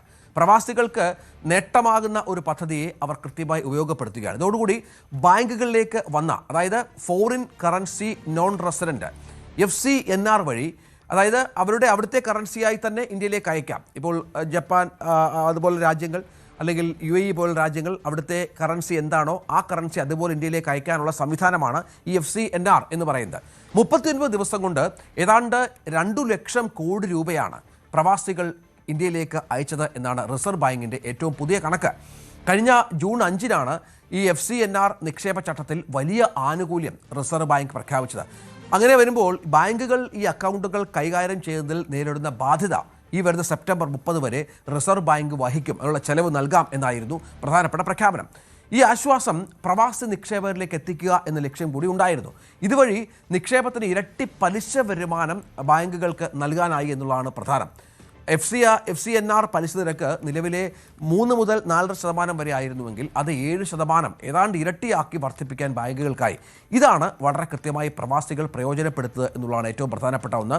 അങ്ങനെ വന്നൊരു കണക്ക് പ്രകാരം ജൂൺ 8 മുതൽ ജൂലൈ 17 വരെയുള്ള കണക്ക് പ്രകാരം ഏതാണ്ട് 1.65 ലക്ഷം കോടി രൂപ ഇന്ത്യയിലേക്ക് എത്തി എന്നുള്ളത് ഏറ്റവും പ്രധാനപ്പെട്ട ഒന്നാണ്. സെപ്റ്റംബർ 30 ഈ ഇത്തരത്തിൽ 80 ബില്യൺ, അതായത് 7.6 ലക്ഷം കോടി രൂപ ഇന്ത്യയിലേക്ക് എത്തുമെന്നുള്ള ഒരു കണക്ക് കൂട്ടൽ കൂടി നമ്മുടെ സംവിധാനത്തിലുണ്ട് എന്നുള്ളത് ഏറ്റവും പ്രധാനപ്പെട്ട ഒന്നാണ്. പശ്ചിമേഷ്യൻ യുദ്ധത്തെ തുടർന്ന് തിരിച്ചെഴുന്നേറ്റ് രൂപയെ രക്ഷിക്കാനും ഇന്ത്യയുടെ വിദേശ നാണയ ശേഖരം പിടിച്ചു നിർത്താനും ഒക്കെയാണ് ഈ രക്ഷാ നടപടി പ്രഖ്യാപിച്ചത്. പക്ഷേ അതായത് നേരത്തെ പറഞ്ഞ പോലെ വിദേശ കറൻസികളിൽ തന്നെ ഇന്ത്യൻ ബാങ്കുകളിൽ പ്രവാസികൾക്ക് നിക്ഷേപം നടത്താമെന്നുള്ളതാണ് ഏറ്റവും പ്രധാനപ്പെട്ട ഒന്ന്. ഇപ്പോൾ യൂറോയിലായാലും ഡോളറിലായാലും പൗണ്ടിലായാലും എന്നിലായാലും ഓസ്ട്രേലിയൻ ഡോളറിലായാലും കനേഡിയൻ ഡോളറിലായാലും ഒക്കെ വിദേശ കറൻസിയിൽ നിക്ഷേപിക്കാം. ആ പണം വിദേശ കറൻസിയായി തന്നെ അക്കൗണ്ടിൽ കിടക്കും, പലിശയും വിദേശ കറൻസിയിൽ തന്നെ ലഭിക്കും. അതാണ് ഏറ്റവും പ്രധാനപ്പെട്ട ഒന്നാണ്. ഡോളർ നിക്ഷേപിച്ചാൽ ഡോളറിൽ പലിശ ലഭിക്കും എന്നുള്ളതാണ് ഏറ്റവും പ്രധാനപ്പെട്ട ഒന്ന്. നിക്ഷേപ കാലാവധി തീരുമ്പോൾ ഈ ഡോളറിൽ തന്നെ പണം പിൻവലിക്കാം എന്നുള്ളതാണ് ഏറ്റവും പ്രധാനപ്പെട്ട ഒന്ന്. അതാണ് ഈ പ്രവാസികളെ ഏറ്റവും കൂടുതൽ ഇതിലേക്ക് ആകർഷിക്കുന്ന ഒരു പ്രധാനപ്പെട്ട ഒന്ന്. അത് അങ്ങനെ വരുമ്പോൾ നമുക്കുള്ള പ്രയോജനം രൂപയുടെ മൂല്യത്തകർച്ചയോ നേട്ടത്തെ ഒന്നും ബാധിക്കില്ല എന്നുള്ളതാണ്. അത് മാത്രമല്ല, ഈ FCNR നിക്ഷേപത്തിലെ പലിശ വരുമാനത്തിന് ഇന്ത്യയിൽ നികുതി വിധേയമല്ല എന്നുള്ളത് ഏറ്റവും പ്രധാനപ്പെട്ട ഒന്നാണ്. കാലാവധി പൂർത്തിയായാൽ പക്ഷേ ഒരു കാര്യമുണ്ട്, ഒരു വർഷത്തേക്ക് ഈ പണം എടുക്കാൻ സാധിക്കില്ല എന്ന പ്രധാനപ്പെട്ട ഒന്നുണ്ട്. 2026 സെപ്റ്റംബർ 30 വരെ സ്വീകരിക്കുന്ന നിക്ഷേപങ്ങൾക്കാണ് ഇത് ലഭിക്കുക.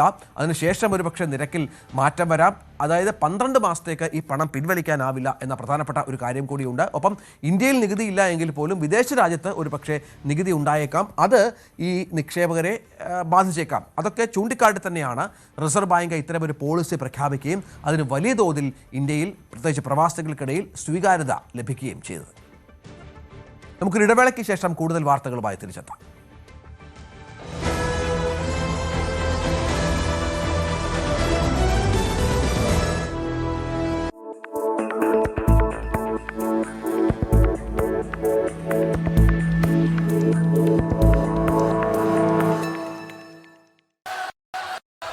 Champions in the arena.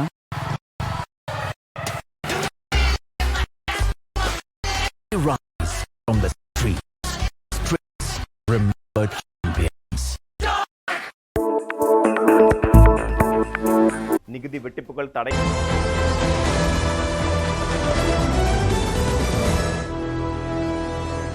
ലോകകപ്പ് ജേതാക്കളായ സ്പെയിന് കോളടിച്ച മട്ടാണ്. സ്പെയിൻ ലോകകപ്പ് ജേതാക്കളായപ്പോൾ അവർക്ക് ലഭിച്ചത് 504 കോടി രൂപയാണ്. ഫിഫ നൽകിയ ഒന്നാം സ്ഥാനക്കാർക്കുള്ള പ്രതിഫലമാണിത്.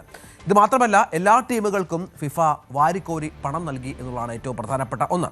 $52.5 മില്യൺ ഞാൻ ഈ പറഞ്ഞ 504 കോടി രൂപ. ഇതിൽ $50 മില്യൺ പെർഫോമൻസ് സമ്മാനവും $2.5 മില്യൺ ടൂർണമെന്റ് തയ്യാറെടുപ്പിനുള്ള തുകയുമാണ്. അർജന്റീനയ്ക്കാകട്ടെ രണ്ടാം സ്ഥാനക്കാരാണ് അർജന്റീന. അവർക്ക് റണ്ണേഴ്സ് അപ്പാണ് അവർക്ക് കിട്ടിയത് $33 മില്യൺ, അതായത് 316.8 കോടി രൂപയാണ്. ലൂസേഴ്സ് ഫൈനലിൽ ഗോൾ പെരുമഴ തീർത്ത ഇംഗ്ലണ്ടിനും ഫ്രാൻസിനും അവർക്കും കൈനിറയാണ് പണം കിട്ടിയിരിക്കുന്നത്. 6 ഗോളടിച്ച് മൂന്നാം സ്ഥാനം ഉറപ്പിച്ച ഇംഗ്ലണ്ടിന് ലൂസേഴ്സ് ഫൈനലിൽ $29 മില്യൺ, ഏകദേശം 278 കോടി രൂപയാണ് കിട്ടിയത്. നാലാം സ്ഥാനത്ത് ലൂസേഴ്സ് ഫൈനൽ തോറ്റ ഫ്രാൻസിന് കിട്ടിയതാകട്ടെ 259.2 കോടി രൂപ. വലിയ വ്യത്യാസമില്ല, ഏതാണ്ട് ഒരു 20 കോടി രൂപയുടെ വ്യത്യാസമാണ് ഉള്ളത്. 2026 ഫിഫ ലോകകപ്പിൽ ഒറ്റ നോട്ടത്തിൽ നമ്മൾ ഈ സാമ്പത്തിക കാര്യങ്ങളെല്ലാം കൂടെ നോക്കിയാൽ ആകെ $871 മില്യൺ അവർ പ്രൈസ് മണിയായി ഫിഫ നൽകിയത്. അത് 2022 ഖത്തർ ലോകകപ്പിനേക്കാൾ 65%, അതായത് പകുതിയിലധികം കൂടുതലാണ് എന്നുള്ളതാണ് ഏറ്റവും പ്രധാനപ്പെട്ട ഒന്ന്.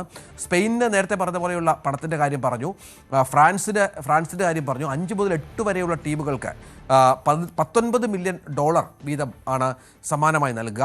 ഒപ്പം 9 മുതൽ 16 വരെയുള്ള ടീമുകൾക്ക് $15 മില്യൺ കിട്ടും. 17 മുതൽ 32 വരെയുള്ള ടീമുകൾക്ക് $11 മില്യൺ, 33 മുതൽ 48 വരെയുള്ള ടീമുകൾക്ക് $9 മില്യൺ ഫിഫ സമ്മാനമായി നൽകിയത്. നേരത്തെ പറഞ്ഞതുപോലെ ഏതാണ്ട് 1.5 ലക്ഷം കോടി രൂപയാണ് ഫിഫയുടെ ഒരു വർഷത്തെ ആഗോള വരുമാനം. അതനുസരിച്ചുള്ള മത്സര തുക പണം ഫിഫ ടീമുകൾക്കായി നൽകുന്നു എന്നുള്ളതാണ് ഏറ്റവും പ്രധാനപ്പെട്ട ഒന്ന്. ചെലവിനും മറ്റുമായി, ലോകകപ്പ് ചെലവിനും മറ്റുമായി $60,000 കോടി അവർ ചിലവഴിച്ചു എന്നുള്ള കണക്കുകളും ഒക്കെ പ്രധാനപ്പെട്ട ഒന്നാണ്. അങ്ങനെ വലിയ തോതിൽ ടീമുകൾക്ക് വാരിക്കോരി പണം കൊടുക്കുകയാണ് ഫിഫ ഇത്തവണ ചെയ്തത്. ഇതിനിടയിൽ ഫിഫ റാങ്കിങ്ങിലും അർജന്റീനയ്ക്ക് വലിയ തിരിച്ചടി ഉണ്ടായിരിക്കുന്നു എന്നുള്ള വാർത്ത കൂടി പുറത്തു വരികയാണ്. ലോകകപ്പ് പരാജയത്തിന് പിന്നാലെ ഒന്നാം സ്ഥാനം സ്പെയിൻ തിരിച്ചു പിടിച്ചിരിക്കുകയാണ്. ഇന്നലെ പുറത്തുവിട്ട ഫിഫ പുരുഷ ഫുട്ബോൾ റാങ്കിങ്ങിൽ ഒന്നാം സ്ഥാനത്തേക്ക് സ്പെയിൻ തിരിച്ചെത്തുന്നു. നിലവിലെ ചാമ്പ്യന്മാരെ അർജന്റീന എക്സ്ട്രാ ടൈമിൽ 1-0 സ്പെയിനോട് തോൽപ്പിച്ചത്. ഈ വിജയത്തോടെയാണ് അവർ അർജന്റീനയെ രണ്ടാം സ്ഥാനത്തേക്ക് പിന്തള്ളിയത്. അത് മാത്രമല്ല, കഴിഞ്ഞ ജനുവരിക്ക് ശേഷം ആദ്യമായാണ് ഇത്തരത്തിൽ റാങ്കിങ്ങിൽ സംഘം ഒന്നാമത് ഈ അർജന്റീന രണ്ടാം സ്ഥാനവും പ്രധാനമാണ്. നമുക്കറിയാം അർജന്റീന ഇടയ്ക്ക് ടൂർണമെൻറ്റിൽ രണ്ടാം സ്ഥാനത്തേക്ക് ഇടയ്ക്കൊന്ന് പിന്തള്ളപ്പെട്ടിരുന്നു. പിന്നീടാണ് ഒന്നാം സ്ഥാനത്തേക്ക് കടന്നു വന്നത്. ഒന്നാം സ്ഥാനത്തെത്തുന്നവരൊന്നും ലോകകപ്പ് നേടില്ല എന്നുള്ള പ്രവചനം അക്ഷരാർത്ഥത്തിൽ സത്യമാകുന്നൊരു പശ്ചാത്തലം കൂടി ഉണ്ടായിരുന്നു. അതുമാത്രമല്ല ഫ്രാൻസും ഇംഗ്ലണ്ടും, ഫ്രാൻസാണ് മൂന്നാം സ്ഥാനത്ത്, ഇംഗ്ലണ്ട് നാലാം സ്ഥാനം നിലനിർത്തി. അഞ്ചാം സ്ഥാനത്താണ് ഇപ്പോൾ ബ്രസീലുള്ളത് എന്ന പ്രധാനപ്പെട്ട ഒരു കാര്യം കൂടിയുണ്ട്. മൊറോക്കോ ആറാം സ്ഥാനത്തേക്ക്, ചരിത്രത്തിൽ ആദ്യമായാണ് മൊറോക്കോയുടെ ഈ കുതിപ്പ്. തുടർന്ന് ലോകകപ്പിലെ മികച്ച പ്രകടനമാണ് മൊറോക്കോയെ ഈ നേട്ടത്തിലെത്തിച്ചത്. ഏതായാലും ഫിഫ റാങ്കിംഗ് പുറത്തു വന്നപ്പോൾ അർജന്റീനയ്ക്ക് നിരാശയാണ് ഫലം. ഇത് മാത്രമല്ല, ലോക ഫൈനൽ തോറ്റതിന് പിന്നാലെ അർജന്റീനയിൽ വലിയ കലാപമുണ്ടായി എന്ന വാർത്തകൾ കൂടി പുറത്തു വരികയാണ്. തലസ്ഥാനമായ ബ്യൂണസ് ഐറിസിൽ ജനം, പ്രത്യേകിച്ചും അർജന്റീനയുടെ ആരാധകർ തെരുവിലിറങ്ങുകയും വലിയ ആക്രമണം അഴിച്ചുവിടുകയും ചെയ്തു. അതിൻ്റെ ദൃശ്യങ്ങളൊന്ന് പൂർണ്ണമായും പ്രേക്ഷകരെ കാണിക്കാമെന്ന് തോന്നുന്നു. ജലപീരങ്കികളും കണ്ണീർ വാതകവും ഒക്കെ പ്രയോഗിച്ചാണ് ആളുകളെ പിരിച്ചുവിടാൻ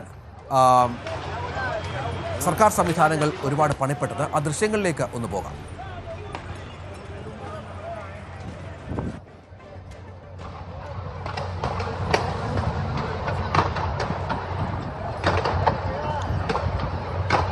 അത്രയേറെ നിരാശയാണ്. നമുക്കറിയാം, കൊച്ചു കേരളത്തിൽ പോലും അർജന്റീനയുടെ പരാജയത്തിൽ വിഷമിച്ച് ഇരിക്കുന്ന എത്രയോ ജനങ്ങളുണ്ട് എന്നുള്ളത് നമുക്കറിയാം. പലരും ശരിക്കും അവർക്ക് ആ വിഷമം മാറി ഒരു ബോധം തിരിച്ചു വന്നിട്ടില്ല. പലപ്പോഴും അവർ ഒരു സ്വാഭാവിക ജീവിതത്തിലേക്ക് തിരിച്ചു വരാത്ത ഒരുപാട് ആരാധകരുണ്ട്.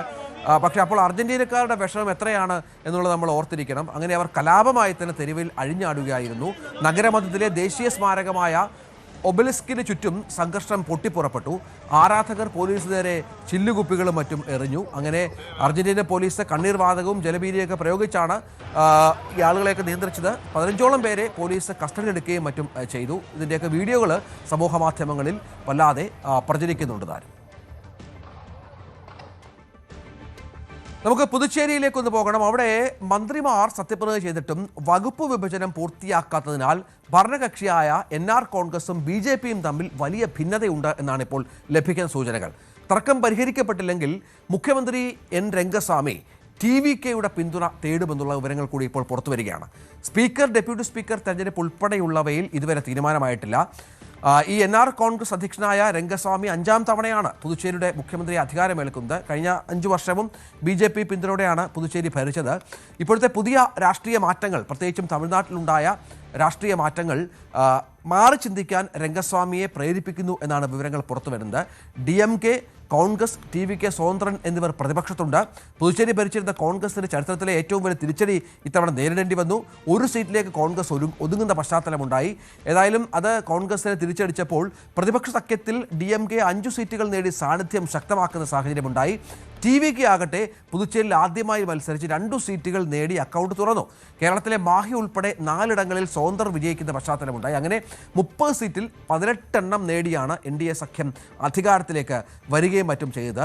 NR കോൺഗ്രസിന് 12, BJPക്ക് 4, അണ്ണാ DMKക്ക് 1, LJKക്ക് 1. ഇങ്ങനെയാണ് കക്ഷിനില. ഈ 3 അംഗങ്ങളെ കേന്ദ്ര സർക്കാരിന് വേണമെങ്കിൽ നാമനിർദ്ദേശം ചെയ്യാം. ഇവർക്ക് നിയമസഭയിൽ വോട്ടവകാശമുണ്ട് താനും. ഇവരെല്ലാം ചേർന്നാൽ ആകെ അംഗങ്ങൾ 33 ആകും.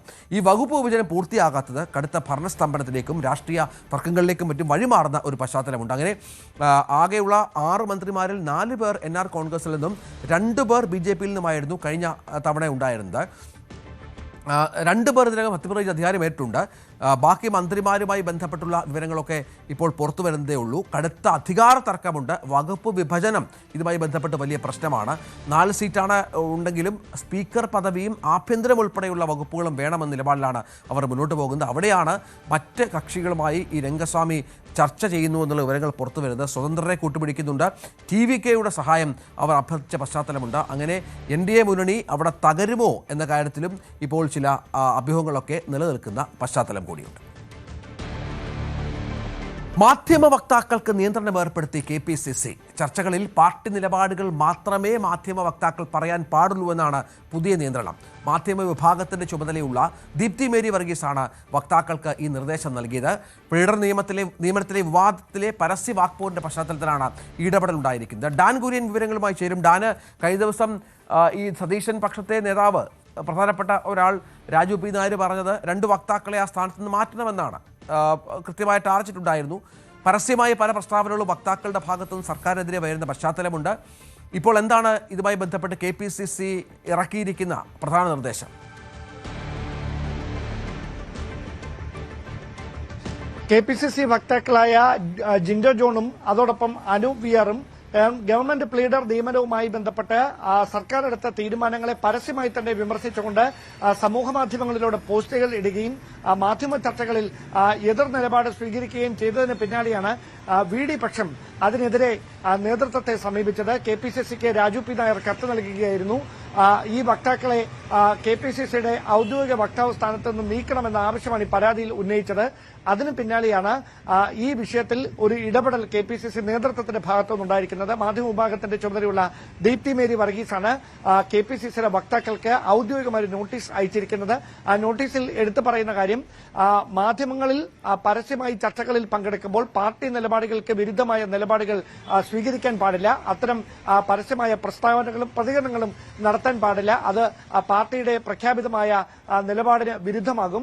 അത്തരമൊരു സമീപനം ആരുടെയും ഭാഗത്തുനിന്ന് ഉണ്ടാകാതിരിക്കാൻ ശ്രദ്ധിക്കണം എന്ന കൃത്യമായ സന്ദേശമാണ് ഈ കത്തിലൂടെ വക്താക്കൾക്ക് നൽകിയിരിക്കുന്നത്. ഇതുമായി ബന്ധപ്പെട്ട കൂടുതൽ തർക്കങ്ങളിലേക്ക് പ്രശ്നം പോകാതിരിക്കുക എന്ന ലക്ഷ്യത്തോടെയാണ് KPCC നേതൃത്വം അടിയന്തരമായ വിഷയത്തിൽ ഇങ്ങനെയൊരു ഇടപെടൽ നടത്തിയിരിക്കുന്നത്.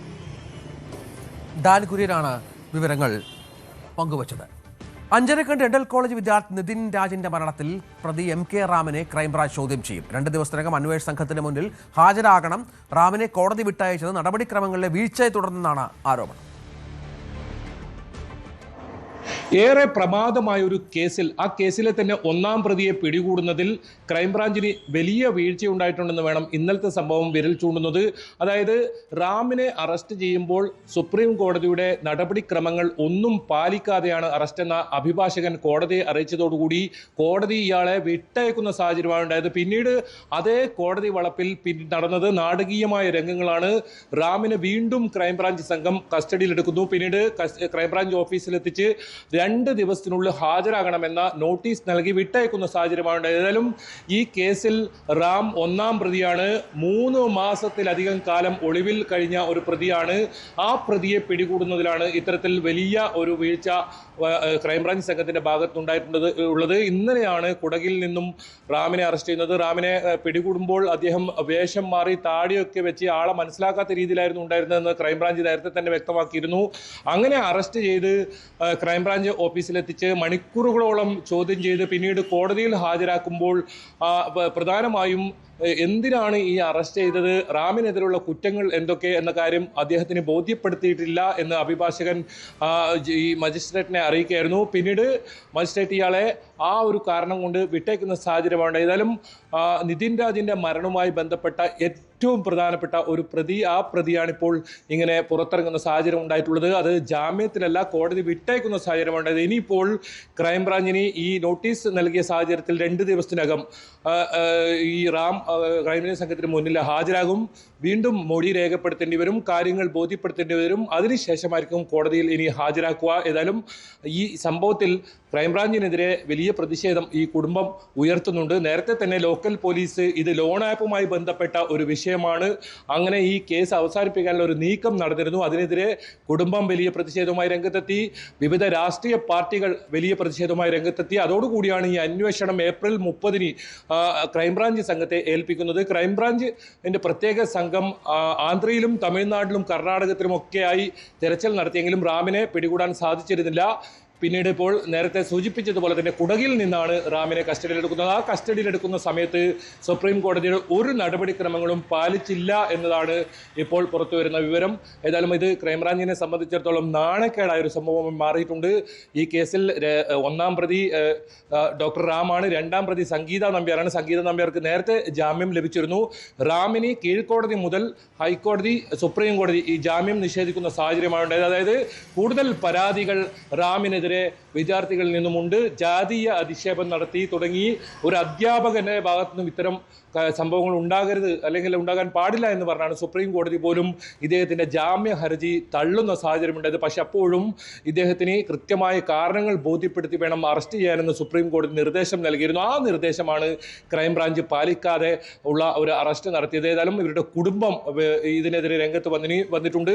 ബലമായി തന്നെ തള്ളി മാറ്റിയാണ് ഭർത്താവിനെ കസ്റ്റഡിയിലെടുത്തതെന്ന ഭാര്യ ദിൽന, റാമിൻ്റെ ഭാര്യ ദിൽന ആരോപിക്കുന്ന സാഹചര്യം ഉണ്ടായി. അഭിഭാഷകരും ഒക്കെ ഉള്ള സമയത്തായിരുന്നു ഇങ്ങനെ റാമിനെ ബലമായി പിടിച്ചുകൊണ്ടുപോയത്. ഏതായാലും ക്രൈംബ്രാഞ്ച് ഓഫീസിലെത്തിച്ച് നടപടിക്രമങ്ങൾ പൂർത്തിയാക്കി നോട്ടീസ് നൽകി ഒരു വിട്ടയക്കുന്ന സാഹചര്യമാണ് ഇന്നലെ രാത്രി കണ്ടത്. ഏതായാലും ഇനി ഇന്നോ നാളെയോ വീണ്ടും ഡോക്ടർ റാം ഇതേ ക്രൈംബ്രാഞ്ച് സംഘത്തിന് മുന്നിൽ ഹാജരാകും, മൊഴി രേഖപ്പെടുത്തും. മൊഴി രേഖപ്പെടുത്തിയതിനു ശേഷം കോടതിയിൽ ഹാജരാക്കും. ഇനി കോടതി ഇതിൽ എന്ത് നടപടി സ്വീകരിക്കുന്നതെന്നാണ് ഏറ്റവും പ്രധാനം. ഇദ്ദേഹത്തെ ജുഡീഷ്യൽ കസ്റ്റഡിയിൽ വിടുമോ അതല്ല കോടതിയിൽ നിന്നും ജാമ്യം നൽകി വിട്ടയക്കുമെന്നതാണ് ഏറ്റവും പ്രധാനം. ഏതായാലും പോലീസ് ഇയാളെ കൂടുതൽ ചോദ്യം ചെയ്യുന്നതിന് കസ്റ്റഡിയിൽ ആവശ്യപ്പെട്ട് അപേക്ഷ നൽകുമെന്നാണ് നേരത്തെ തന്നെ അറിയിച്ചിട്ടുള്ളത്. അത്തരം നടപടികളിലേക്ക് പോലീസും കടക്കും. ഏതായാലും ഈ സംഭവത്തിൽ ഏറ്റവും പ്രധാനപ്പെട്ട ഒരു പ്രതിയാണ്.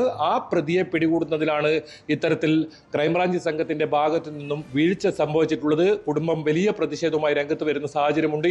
ഇന്നലെ തന്നെ ആഭ്യന്തര വകുപ്പ് മന്ത്രിയെ കുടുംബം നേരിട്ട് കണ്ടിരുന്നു. ഈ കേസിൽ അന്വേഷണം കൃത്യമായി വേണം. കൂടുതൽ ആളുകൾ, അതായത് ഈ നിതിനെ ഈ പ്രിൻസിപ്പലിന്റെ മുറിയിൽ നിന്നും മാനസിക സമ്മർദ്ദത്തിനിടയാക്കിയ ആളുകൾക്കെതിരെയും കേസെടുക്കണം, മുഴുവൻ പേർക്കെതിരെയും കേസെടുക്കണമെന്നൊരു ആവശ്യം അവർ ഉന്നയിച്ചിട്ടുണ്ട്. ഏതായാലും ഏപ്രിൽ 10 അഞ്ചരക്കണ്ടി മെഡിക്കൽ കോളേജിലെ 3ാം നിലയിലെ കെട്ടിടത്തിൽ നിന്നും ചാടി നിതിൻ രാജ് ജീവനൊടുക്കുന്നത്. അതിനുശേഷം മാസങ്ങൾക്ക് ശേഷമാണ് ആ കേസിലെ ഒരു 1ാം പ്രതിയെ പിടികൂടുന്നത്. ഇതിൽ ലോൺ ആപ്പുമായി ബന്ധപ്പെട്ട് 4 പേരെ നോയിഡയിൽ നിന്നും നേരത്തെ അറസ്റ്റ് ചെയ്തിരുന്നു. മറ്റ് ഒരു തരത്തിലുള്ള അന്വേഷണവും മുന്നോട്ട് പോകുന്ന സാഹചര്യം ഉണ്ടായിരുന്നില്ല. പ്രത്യേകിച്ച് റാമിനെ പിടികൂടാൻ ആന്ധ്രാപ്രദേശിലൊക്കെ ക്രൈംബ്രാഞ്ച് സംഘം നേരത്തെ പോയിരുന്നെങ്കിലും അവിടെ ഒരു പ്രാദേശിക പാർട്ടിയുടെ സഹായം റാമിന് ലഭിച്ചിട്ടുണ്ടെന്നാണ് പോലീസ് പറയുന്നത്. ഇയാൾ ഫോൺ ഈ ഒരു കാലയളവിൽ ഒന്നും ഉപയോഗിച്ചു വരുന്നില്ല. അത് വലിയ വെല്ലുവിളി അന്വേഷണത്തിന് ഉണ്ടായി, ഈ റാമിനെ പിടികൂടുന്നതിലുണ്ടായി. പിന്നീട് ഇപ്പോൾ കർണാടകയിലേക്ക് കടന്ന റാം കുടകിൽ നിന്നാണ് പിടിയിലാകുന്നത്. അവിടെ നിന്നും രക്ഷപ്പെടാൻ ശ്രമിക്കുന്നതിനിടയിലാണ് പിടിയിലായെന്നാണ് ക്രൈംബ്രാഞ്ച് സംഘം വ്യക്തമാക്കുന്നത്. പക്ഷേ കോടതിയിൽ ഹാജരാകാനായി എത്തുന്നതിനിടയിലാണ് തന്നെ അറസ്റ്റ് ചെയ്തതെന്ന റാമിന്റെ അഭിഭാഷകനും റാമും ഇത്തരത്തിൽ പറയുന്ന സാഹചര്യമുണ്ട്. ഏതായാലും ഈ കേസിൽ ഇനി വളരെ നിർണായകമാവുക റാം വീണ്ടും ക്രൈംബ്രാഞ്ചിന് മുന്നിൽ ഹാജരായി കോടതിയിൽ ഹാജരാക്കുന്നതിന് ശേഷം കോടതി ഇതിൽ എന്ത് നടപടി സ്വീകരിക്കുന്നു എന്നത് തന്നെയാണ്. അത് ഏതായാലും നാളെ ആയിരിക്കും റാം ഹാജരാവുക.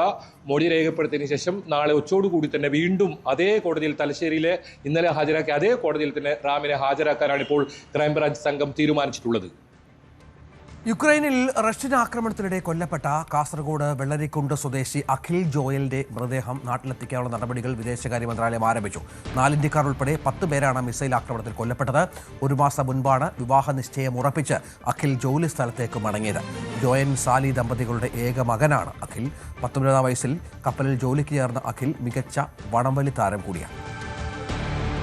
കാസർഗോഡ് ജില്ലയിലെ മലയോര മേഖലയായ വെള്ളരിക്കുണ്ടിനെ സംബന്ധിച്ചിടത്തോളം അഖിൽ ജോയിന്റെ വിയോഗം ഏറെ അപ്രതീക്ഷിതമായിരുന്നു. 1 മാസം മുൻപാണ് അഖിൽ ജോയൻ നാട്ടിലേക്ക് വന്നത്. അതിനുശേഷം വിവാഹം ഉറപ്പിച്ചാണ് വീണ്ടും ജോലിക്ക് മടങ്ങിയത്. വീട്ടുകാർക്കും നാട്ടുകാർക്കും ഒരുപോലെ പ്രിയപ്പെട്ടവനായിരുന്നു അഖിൽ ജോയൻ.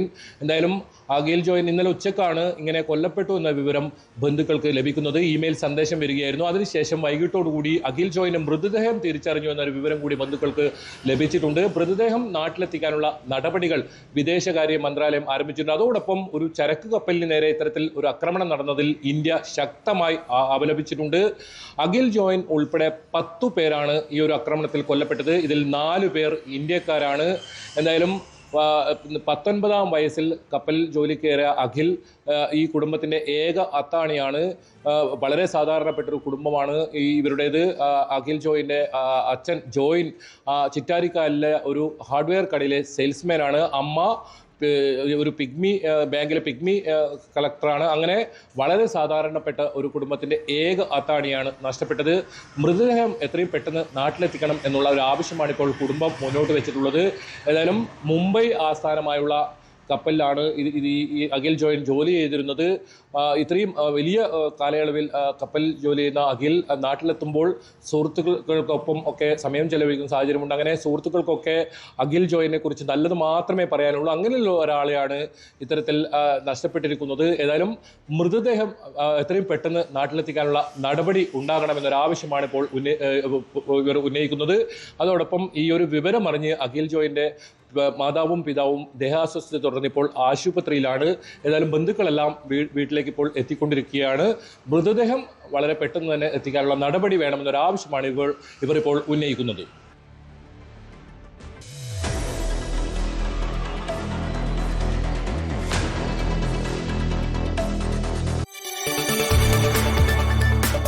കൂടുതൽ വാർത്തകൾക്ക് news 18 Keralam YouTube channel subscribe ചെയ്യുക.